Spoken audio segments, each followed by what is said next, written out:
Daily Trust News Center, this is the News Hour.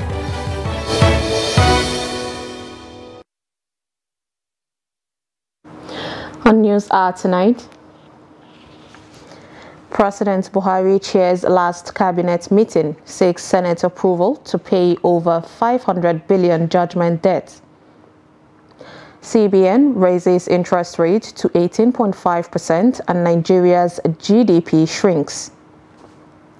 Nasarawa State intending pilgrims involved in accident cleared to travel to Saudi Arabia. And on the foreign scene, Namibia declares outbreak of Crimean Congo fever after patient death. Hello and welcome to Trust TV News Hour. I am Sumaya Abubakar. Now the news in full. President Muhammadu Buhari has urged outgoing ministers to give support to the incoming president, Bola Ahmed Tinubu, even from outside the government. He spoke on Wednesday at State House Abuja as he participated in a valedictory session of the Federal Executive Council meeting. It is the first valedictory session of the cabinet since 1999, which was held behind closed doors. Kainde Amodu reports. The ministers bidding farewell to government are in three batches: those that came on board in 2015, those who came on in 2019, and the last batch that joined government 9 months ago.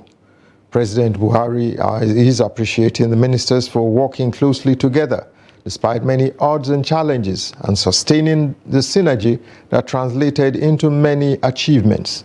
He's appealing to ministers to understand that despite differences on many issues, positions adopted were for the collective good. Strength and wisdom to pilot the affairs of this nation.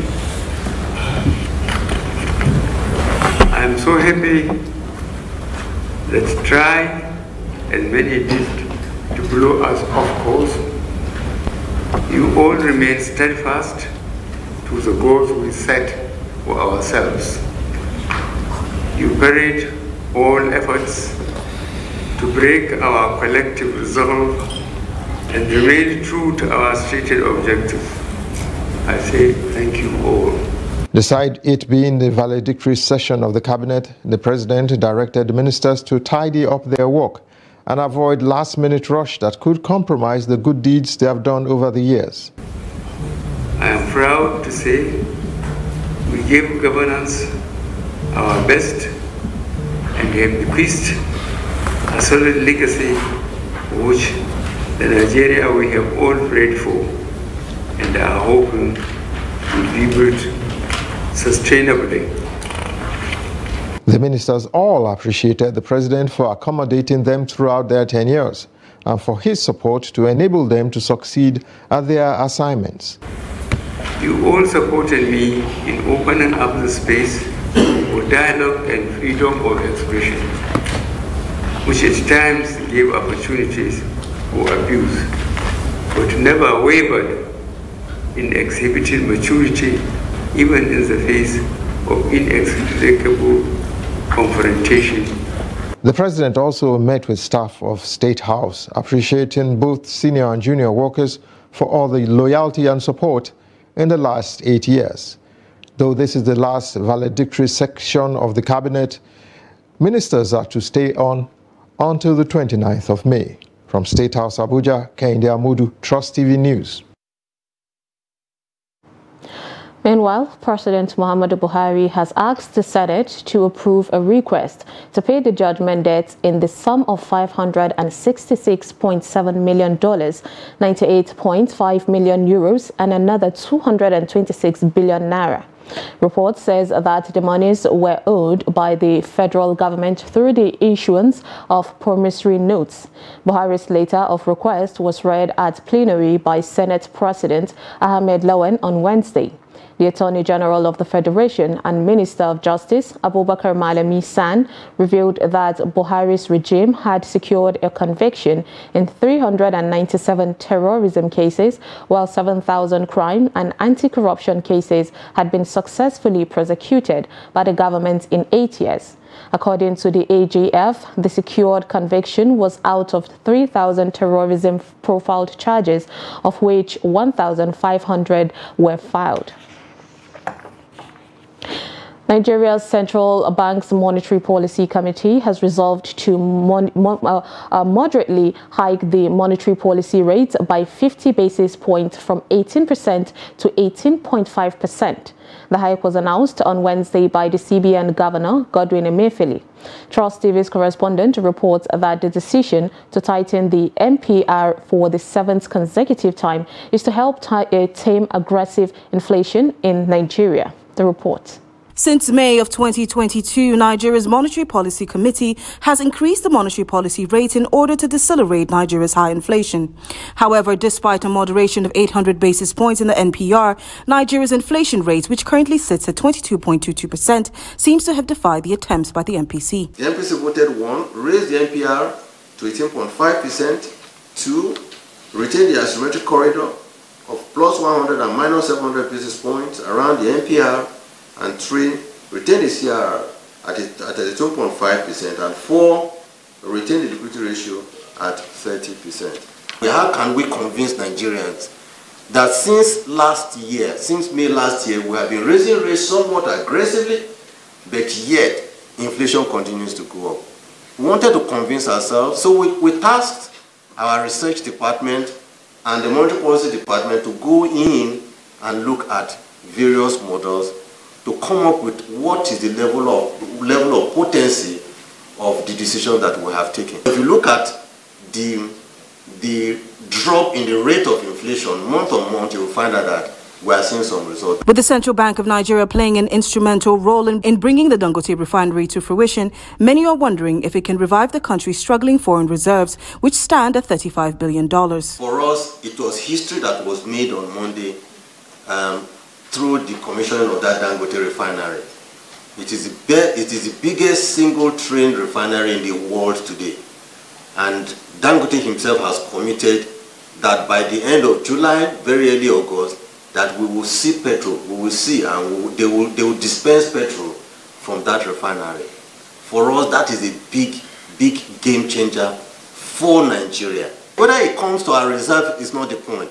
It is the fact that the dollar is available that will be sold into the market so that customers of banks who need to import do not necessarily have to be resorting to CBN for dollars. Emefiele also touched on the issue of subsidy, insisting that Nigeria must exit the regime. We've reached a point, whether we like it or not, that we must exit subsidy. If we do not do this, I think that we are really looking at a real problem ahead of us, particularly at a time when there is a concerted determination to exit the subsidy regime. There is danger ahead. The central bank says it remains resolute in decelerating Nigeria's inflation rate. Chamun Dabeng, Trust TV News, Abuja. Now, Trust TV caught up with economic, financial analyst and lead researcher Steve Nwachukwu, who had this to say. Yes, CBN, as usual, routinely have their meetings, and their mandate is to adjust either in adding or minusing in the NPR corridor, in the sense that this time they think they will also have to adjust it by 50 basis points. And what does that mean to the ordinary people? It means that the cost of finance will go up by 50 basis points. It means that manufacturers, businessmen will start receiving letters from their creditors or from their commercial banks that the interest rate on their existing loans have increased by this same starting of 50% to 100%, depending on the commercial bank return. So this is what it actually means to the ordinary Nigeria, that the interest rate has been hiked, and that means that the cost of finance has also gone up. Yes, CBN thinks that they are trying to cut inflation rate that have risen to about 22.2% or 22.22%, and they think that the best way to caution or to reduce the height of the rate of increase in our inflation rate is to raise or tighten the MPR policy so that you have a tighter financial control, whereby the flow of cash or flow of money within the system will reduce, thinking that that is what is really driving this inflation rate. The way forward is for the typical policy measures to complement what CBN is trying to tackle. The way forward is to have the right leadership and the right people in the ministries and parastatal additional good policies to complement what CBN is trying to do. Clear policies on our oil and gas. Make sure there is a supply of electricity or energy to the system. This will reduce the cost of production in the sense that most people are generating electricity that they are using in the run of their businesses, raising the cost of doing business and also making available the expected proceeds from the sales of crude to Nigerians. The Nigerian Senate is seeking compensation for victims of EndSARS protests, which swept through major parts of the country in 2020. At Wednesday's plenary, the lawmaker representing Cross River South, Gershom Bassey, led the debate in the bill titled Bill to Amend the National Emergency Management Act to provide for the establishment of EndSARS Victims Compensation Fund. He believes the bill will make provision for the establishment of EndSARS funds and also bring hope for the EndSARS protesters. The bill was then referred to the Committee on Special Duties for further legislative actions. The committee is expected to report back in 1 week. The findings of such judicial panels of inquiry and the committees set up by the Senate on EndSARS reveal that the killings of protesters, destruction of private and public property by rampaging hoodlums who seized and took over the protest, vandalizing and looting valuable assets. The implementation of the recommendations of all the panels and committees regarding compensation has been very discouraging.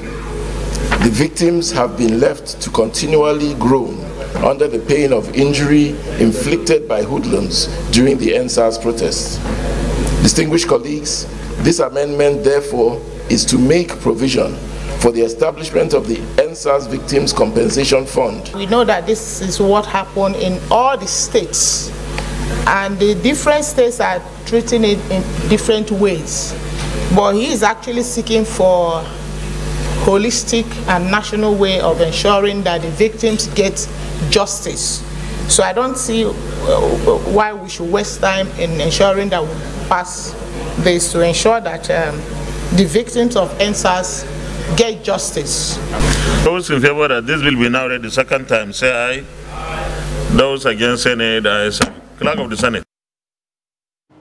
Amidst concerns over reported cases of police brutality in different parts of the country, the Assistant Inspector General of Police in charge of Zone 12, Alabi Sylvester Abiodun, has warned officers against abusing human rights.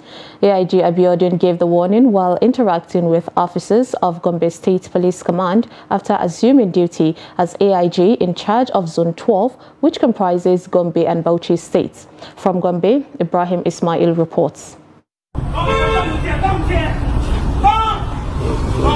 This is one among many videos of alleged police brutality that are widely shared across social media platforms in Nigeria. This particular piece shows a group of police officers allegedly brutalizing a bikeman in Lagos, a situation that caused heated public debate among Nigerians. But the police swiftly reacted and vowed to sanction officers involved in the act. The Lagos Commissioner of Police later apologized to the victim.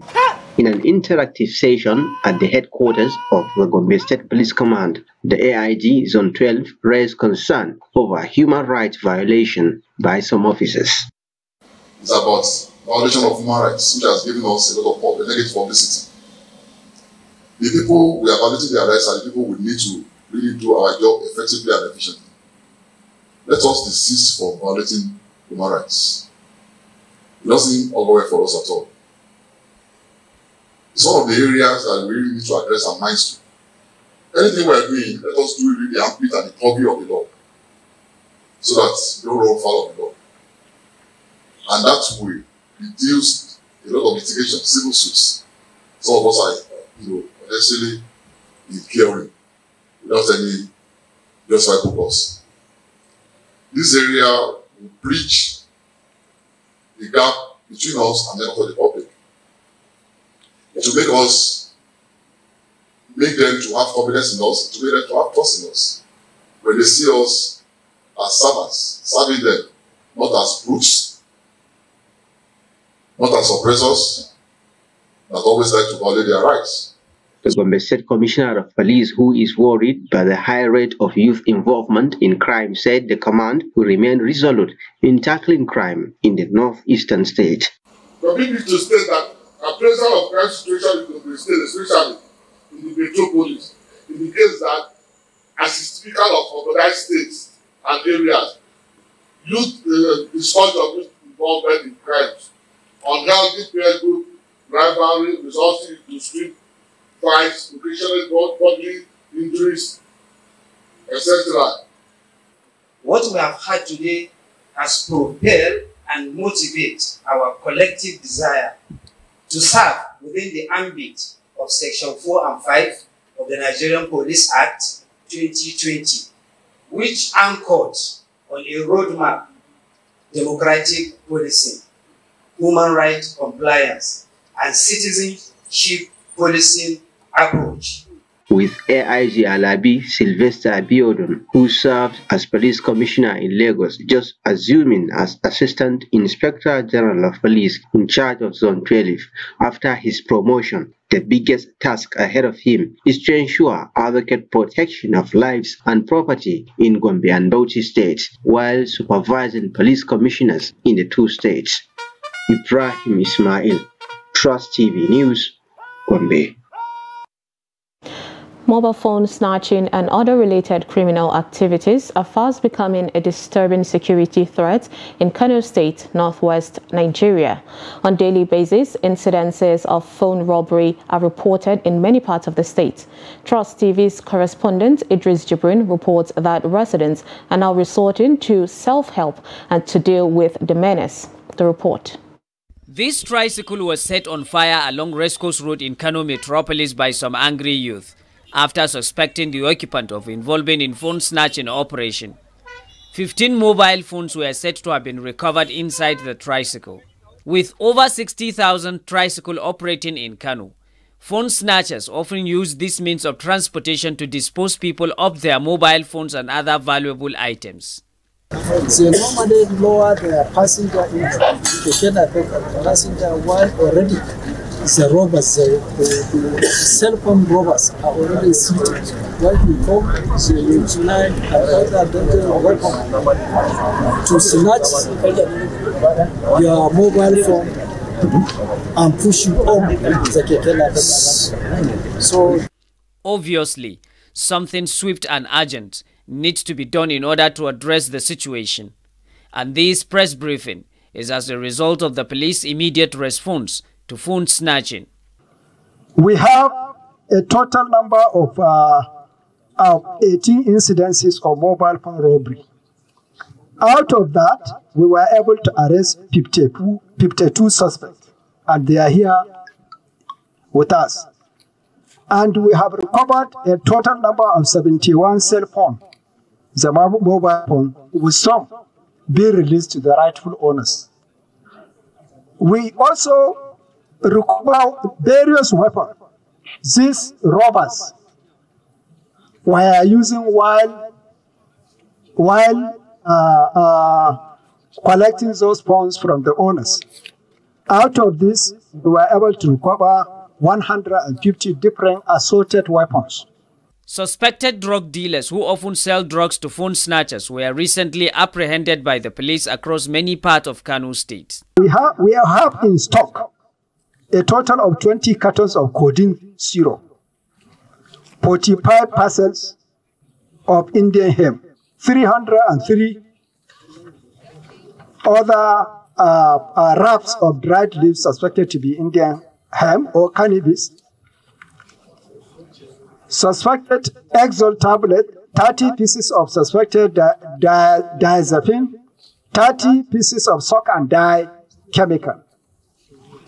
Other major cases that we were able to surmount include a total of 25 incidents that were recorded during the last 12 days, with a number of 42 suspects being arrested. While incidences of phone snatching activities continues to escalate, police in Kano assures that henceforth there will be no hiding place for those involved in phone robbery and other criminal activities across the state. Idris Jibrin, Trust TV News, Kano. Owners of demolished properties in Kaduna have vowed to take legal actions over what they called an infringement of their rights by the Kaduna state government. This follows the ongoing demolition of structures at different locations in the state as part of the state's urban renewal program by the Kaduna Urban Planning and Development Agency. Trust TV's Bello Musa has more. The Kaduna state government had earlier released a statement indicating the list of structures it will demolish. According to the statement, government will demolish more than 900 structures across the state. The demolition has started with houses at different locations in Kaduna state. Some of the people affected by the demolition narrate their ordeal. It was around 3 a.m. in the night, because by then I was awake. I saw a bulldozer just near my window. When I saw it, I peeped through my window. I discovered there are so many people outside. So I intended to come and ask them what is happening. So as I'm reaching the door, somebody is knocking the door. So I opened the door and say, he's the one. I say, yes, of course, he's the one. He said, we have come to demolish the house. I told them, you can go ahead. They said, don't you have anything to take out? Say, if time permits. They say, you can go inside and take whatever you want to take, but we have given you a few minutes. When I came out and I see my parents were screaming, some of the women and children were screaming, crying, calling for help, while the other policemen are saying, no, you have to pack your belongings and leave because we are demolishing all the house.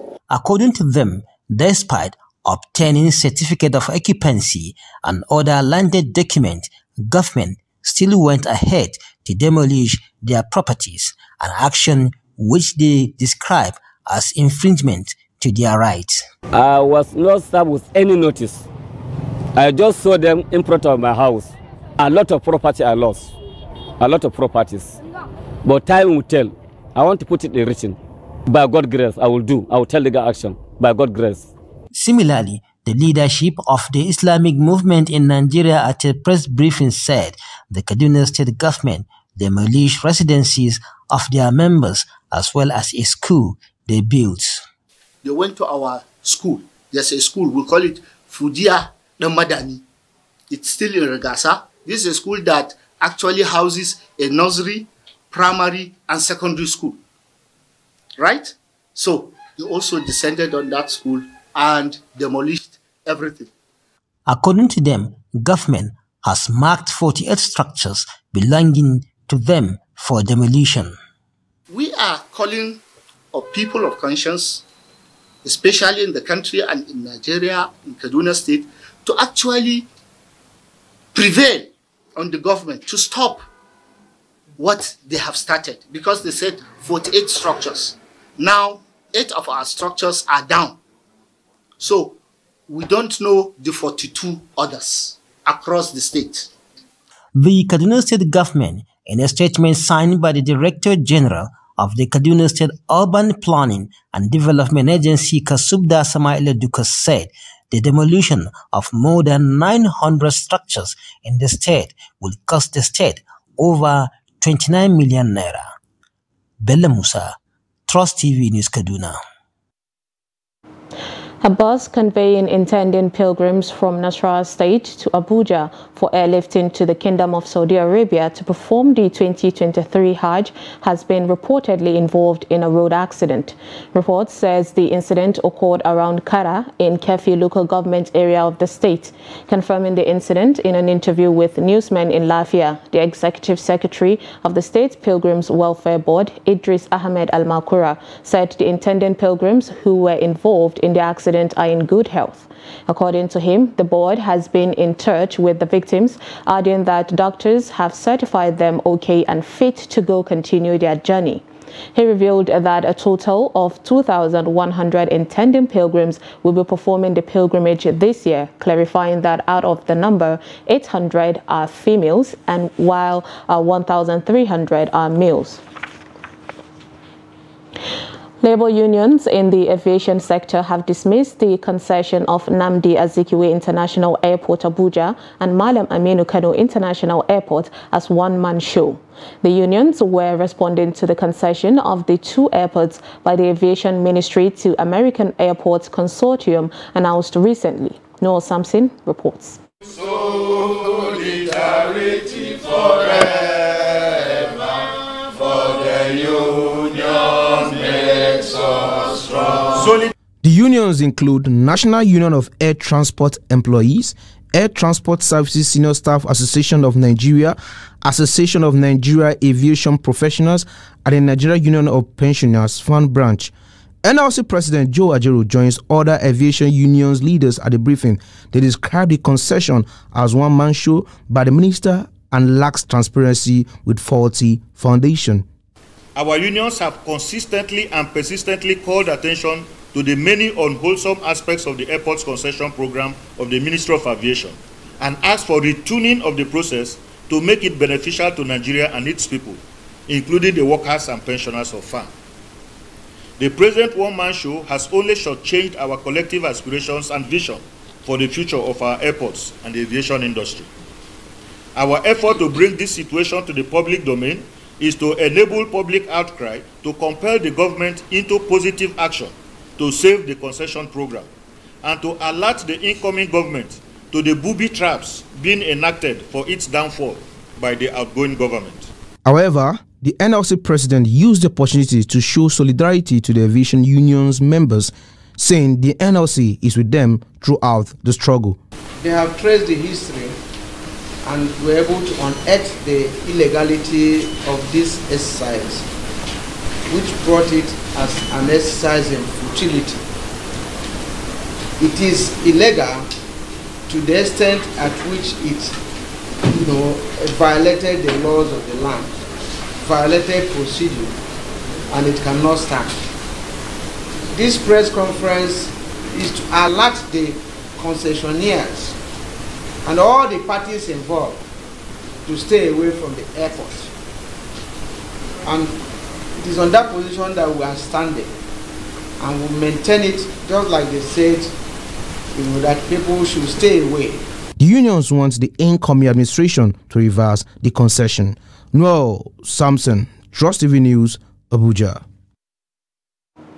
Report just reaching us says terrorists have attacked Wurma village of Korfi, local government area of Katsina State, on Tuesday evening, killing a resident and a mobile police operative. The terrorists arrived to the community while residents were observing evening prayer in the village mosques, but the combined efforts of the police, mobile police and residents repelled the attackers, who took to their heels. The Korfi local council chairman Shehu Landadi, who hails from the village, said residents will continue to support security operatives in the fight against banditry in the area. You're watching News Hour on Trust TV. Coming up, we'll take a look at difficulties occasioned by gas stations shutdown. Details on this and more after the break. Stay with us.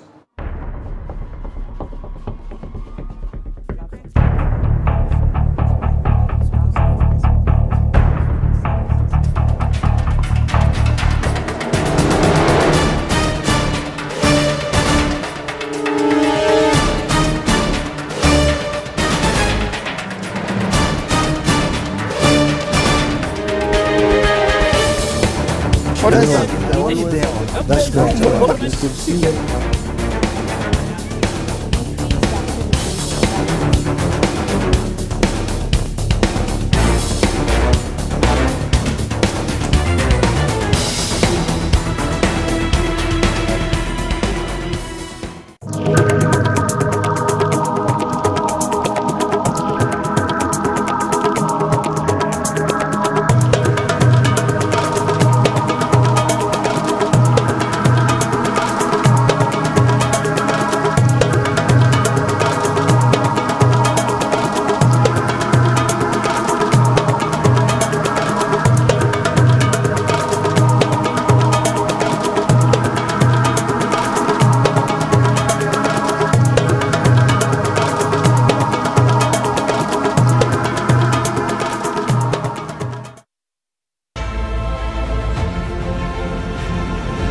Now, as part of efforts to support Africa's goal of strengthening... Now, looking at the activity chart, as you can see right here, a total volume of 130... Treated a Boko Haram crisis that at that time was restricted to Yobe.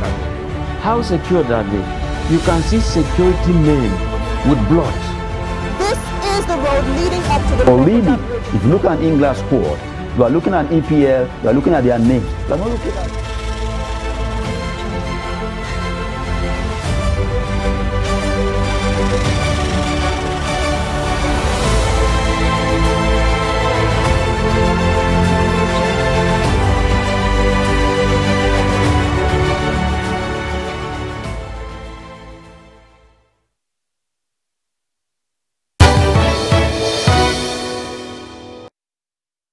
Welcome back. If you're just joining us, this is News Hour on Trust TV. Here is a recap of our top stories.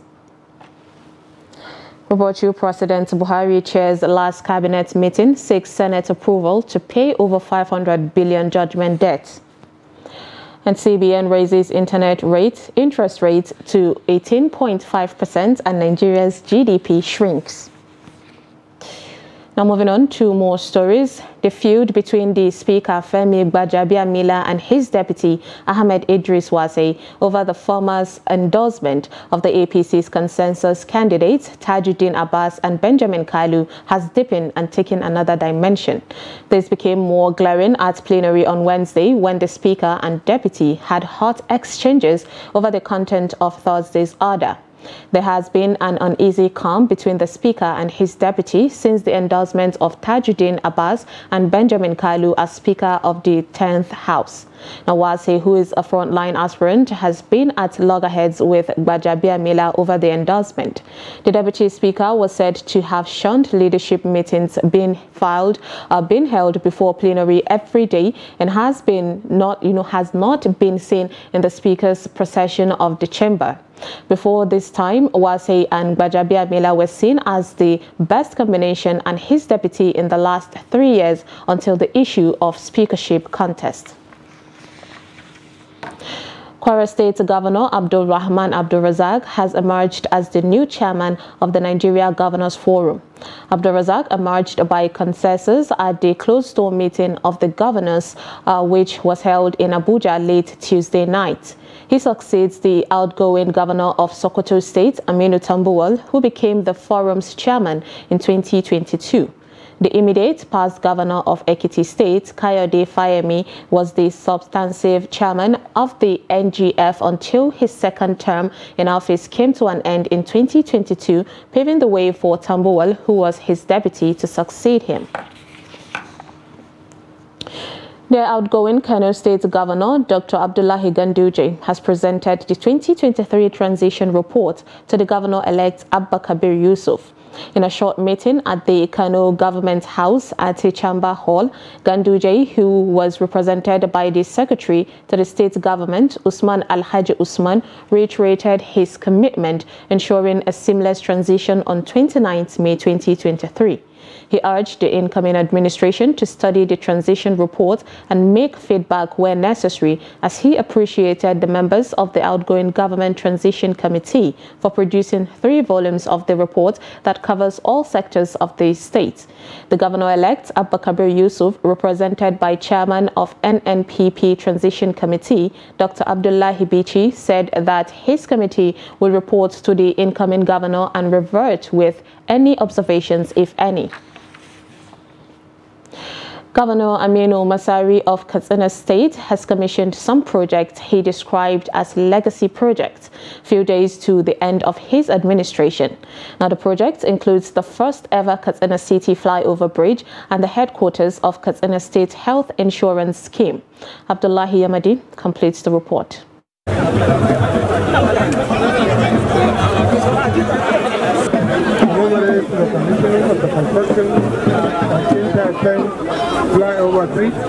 According to the government, it expended 6.4 billion naira on the construction of the GRA overhead bridge. Due to additional work, introduction compensation payment effected for structures affected by the project.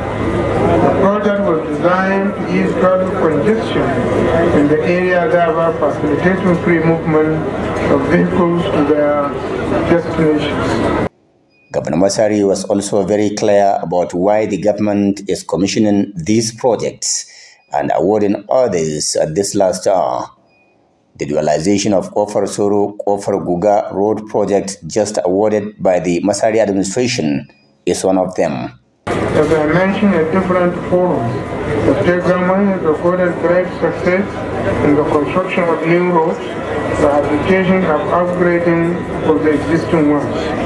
The present administration awarded 22 number new surface road projects with a total distance of 590 kilometers and the estimated total cost of 44,344,201,337 naira 15 kobo.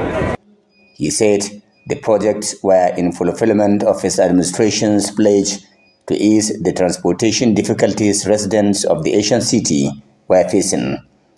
On health insurance, Masari told Katsina residents that the scheme is aimed at assisting people, especially civil servants, to access health care delivery services with relative ease. The former governor of Katsina State, Ibrahim Shima, was among dignitaries who attended the occasion. Abdullahi Ismayamadi, Trust Television News, Katsina.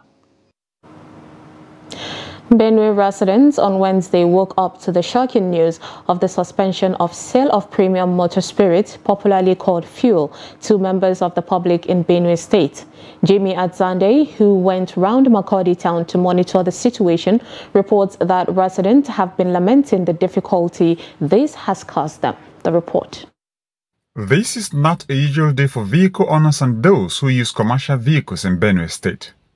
All gas stations visited were shut down as at the time of this report, due to the fact that there was inadequate notification from any group as to the reason behind the shutdown.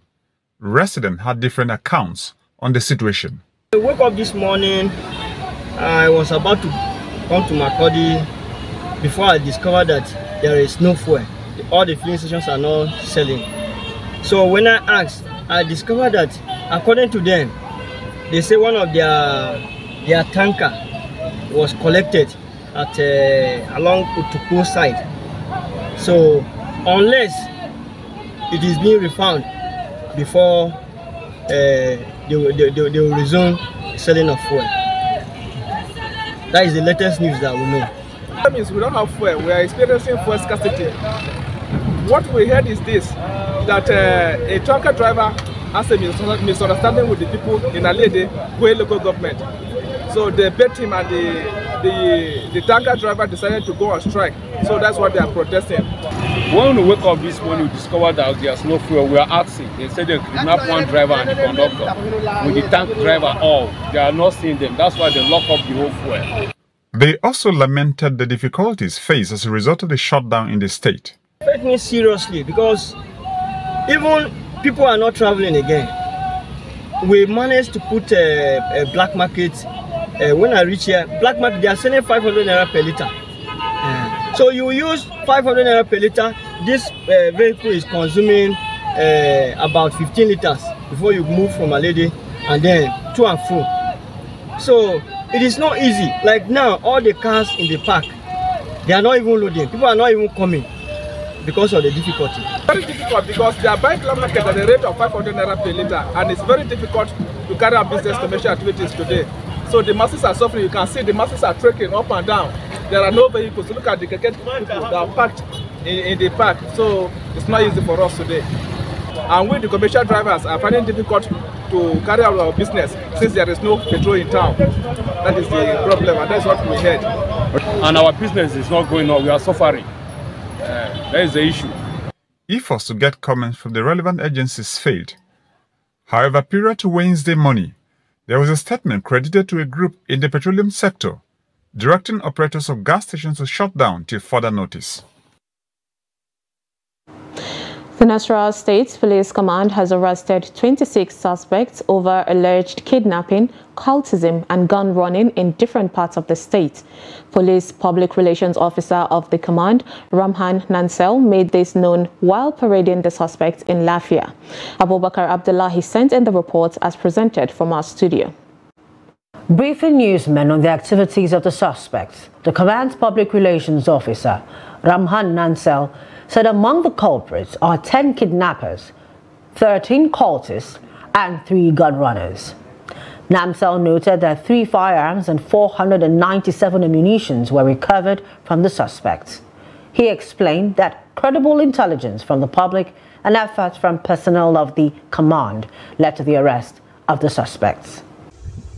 On the 30th of April, at about 1600 hours, while acting based on credible intelligence, mobile policemen attached to Away Division, while on stop and search at Agon 1,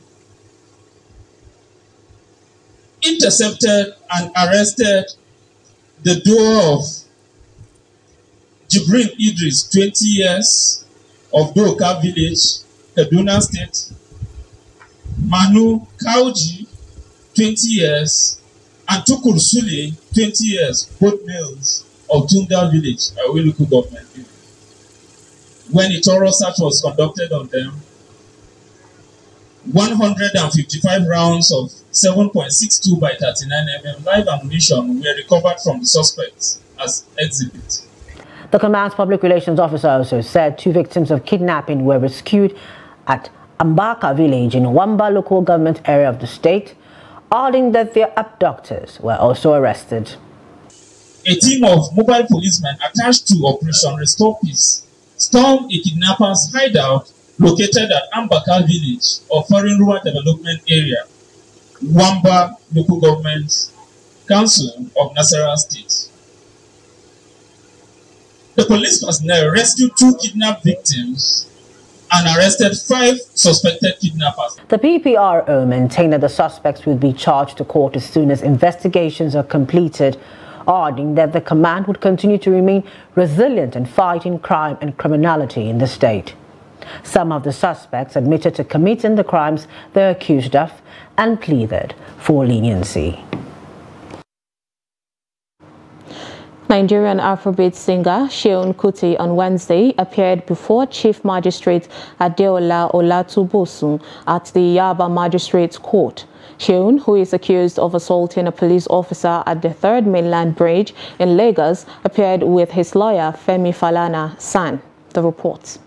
The Nigerian Afrobeat singer Femi Kuti, who prior to his appearance had been released from police custody, came from his home to appear before Chief Magistrate Adeola Olatubosun alongside his lawyer Femi Falana, SAN. At the proceeding, Falana raised 2 objections, namely that the police have just presented a fresh charge against the defendant instead of the 48 hours prescribed by law, and that they have also failed to provide the defendant adequate time to prepare. Falana said the police is in contempt of court order. Speaking to journalists after the proceeding, Falana said their position is that the police cannot file charges without the Directorate of Public Prosecution. On the 18th, the magistrate further ordered that the matter was adjourned to yesterday for legal advice from the DPP.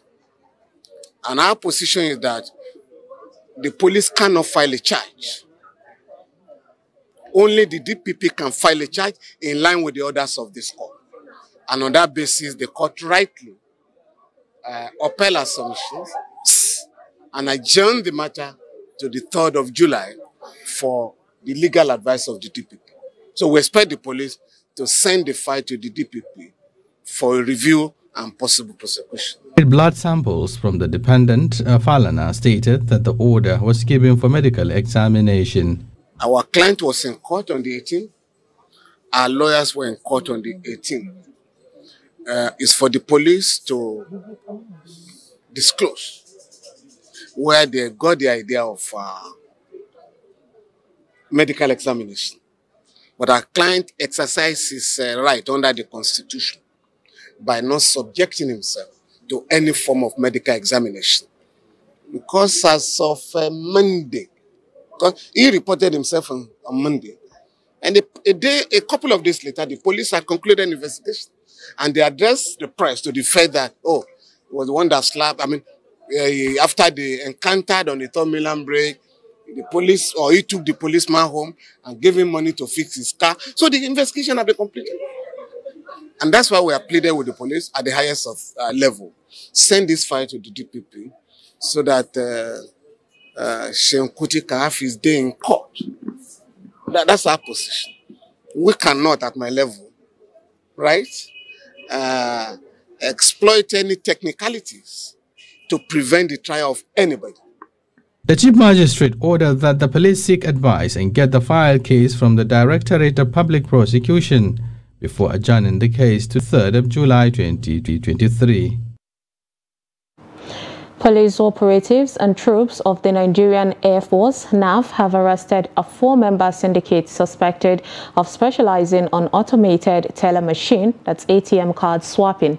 This is contained in a statement issued by the Enugu State Police Public Relations Officer, DSP Daniel Ndukwe, on Wednesday in Enugu. Ndukwe said the suspects were arrested by police operatives serving in Hawk Tactical Squad together with troops of NAF Enugu on May 6th at about 4:30 p.m. in Emene, Enugu. He said the suspects included 3 males and 1 female who is a mother of 4. According to him, the suspects were arrested while escaping to their hideout in Emene after they fraudulently stole the ATM card and personal identification number, PIN, of an unsuspecting 63-year-old male victim. He said the suspect, who confessed to crime, withdrew the sum of 495,000 naira from the victim's account on the pretext of helping him. 4 different bank ATM cards, including that of the victim, were recovered from them. The federal government, through the Office of the Attorney General of the Federation, in collaboration with some of the partners, on Wednesday opened the first national consultation on cybercrime legal framework in Nigeria, bringing together justices, representatives of NTDA, EFCC, ICPC, the police, among others, frontliners in the prosecution of cybercrime. The consultation is an open debate on the existence on the existing legal framework on cybercrime in Nigeria. The report. With phishing and scams hitting 174% in Nigeria, the fight against cybercrime is no longer a matter of enacting laws alone, but also making sure violators are made to face justice. My name is Jamila Kagadi. The first national consultation on the cybercrime legal framework seeks to provide a platform for inclusive dialogue to harness the collective expertise of all key players in the sector. The challenges posed by cybercrime are ever evolving, and we must remain proactive in our approach to combating them. Our legislations must adapt to rapidly changing threat landscape, addressing emerging trends and technologies.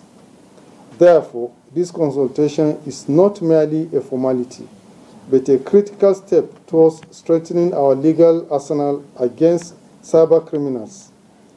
Bearing in mind the global dimension of cybercrime, the national consultation provides an opportunity for Nigeria's international partners to share experiences on global best practices in the fight against cybercrime. First and foremost, back in 2015, Nigeria passed, the Cybercrimes Act, which was actually a milestone for Nigeria and indeed much of the continent.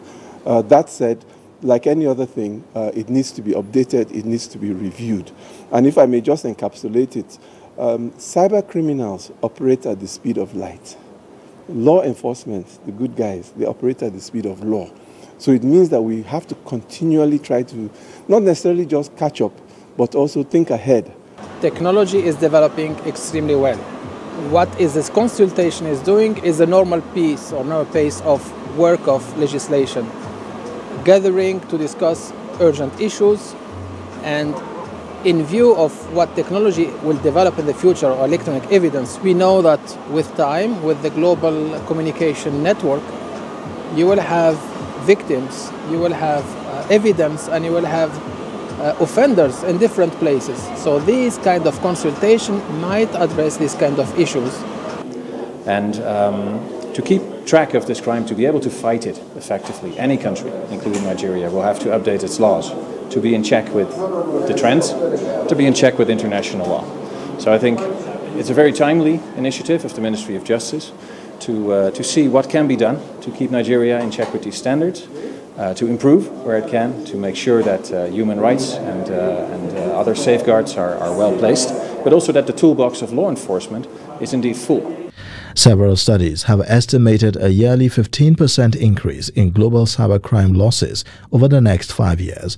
But with multiplicity of laws across regional and global boundaries, it is forums such as this that ensures Nigeria is not dealing with the threats of cybercrime in isolation. Ayuba Ilya, Trust TV News, Abuja. As part of efforts to promote transparency and public accountability in the government business, the Daily Trust Foundation has trained journalists on budget tracking and investigating expenditure. The training, which is for journalists in North Central, holds in Ilorin, the Kwara State capital, with 40 journalists participating. Take a look. Every year, government at both national and state make budget for projects to execute, an amount to be spent on personnel and overhead costs. Usually, budget presentations are covered and given wide publicity. But tracking the budgets to ensure that these projects are delivered as presented is usually lacking. It's against this backdrop that training of journalists become imperative. But however, from the perspective of an economist like I am, I would like you to know that the budget is much more than the headlines we read in newspapers. The budget, whether it's federal or state, determines the fate of the people, the direction of government and its policies. According to him, politicians need to be made to give account of how public funds are being spent. But when you see states that are not performing, when the rules are not done, other infrastructure are not done, it's not that money are not voted. It's because there's high corruption in those states. So the challenge of today's training is for journalists to go deeper than what we are doing. Do more investigation on the budget, track the budget, not just reporting the budget, because there's a difference between the two of them, and ensure that monies are found. The 40 journalists who cut across different media from across the North Central states believe that the training will afford them the opportunity to act as watchdogs and enhance their knowledge.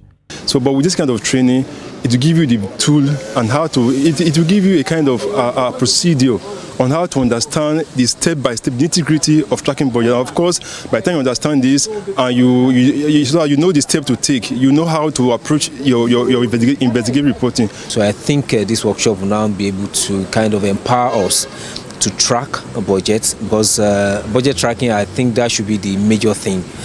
It's not just about reporting it. Then again, you should be able to also track. In doing that, you're also doing your social responsibility to the entire community.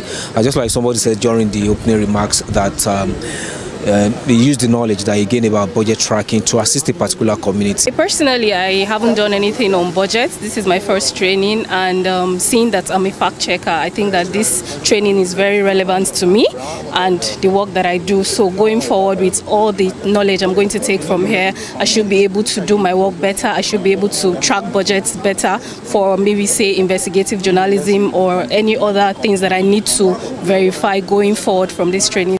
At the end of the 3-day budget tracking training, journalists in the North Central states are expected to be fully equipped to perform their constitutional roles of holding government to account. Now let's join Chiamaka Wafo for business news.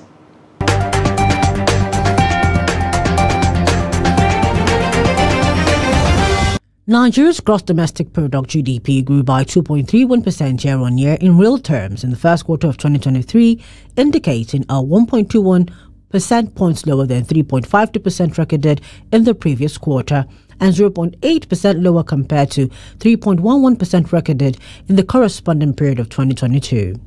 This is according to the recently released Gross Domestic Product report by the National Bureau of Statistics (NBS) on Wednesday. The statistics Bureau blamed the slowdown in GDP growth rate on the naira scarcity which occurred in the first quarter of the year as the central bank refused to back down on its naira swap policy. The naira swap policy led to major scarcity of naira notes affecting businesses across the country, most of whom rely on cash to transact. The performance of the GDP in the first quarter of 2023 was driven mainly by the services sector, which recorded a growth of 4.35% and contributed 57.29% to the aggregate GDP. The agriculture sector contracted by 0.9%, lower than the growth of 3.16% recorded in the first quarter of 2022. 219 trillion naira, market break close positive naira.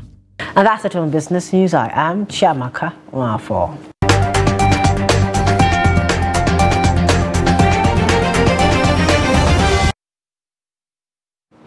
Thank you, Chiamaka, for that report. And now would head on to get news, the sport news, of course, from Adeni Ajishafe. Take a look.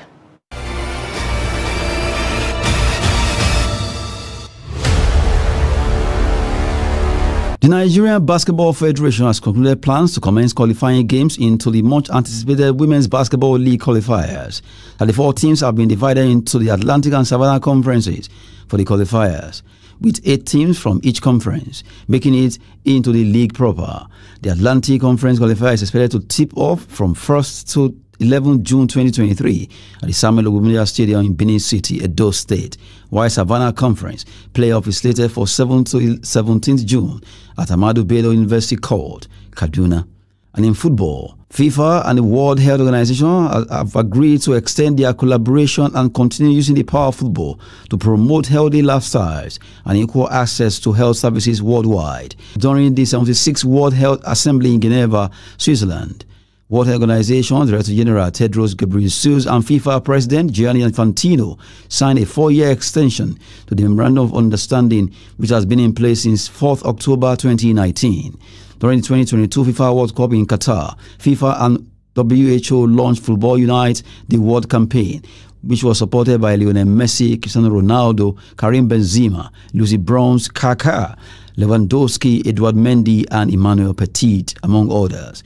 Other supporters were WHO's Goodwill Ambassadors for Sport and Health. Alison should do a minimum of 60 minutes daily. That's Sport News. I'm Adeni Ajishafe.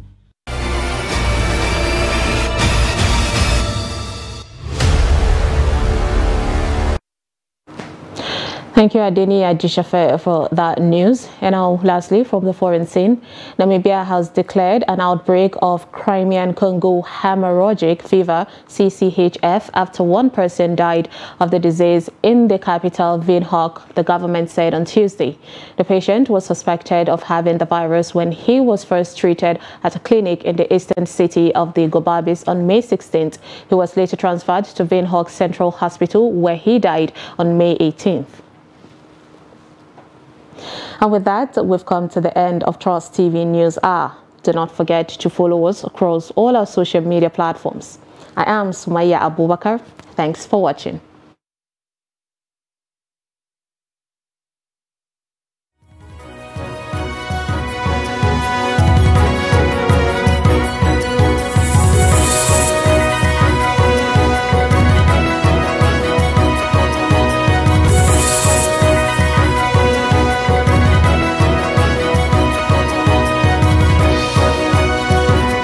From the Daily Trust News Center, this is the News Hour.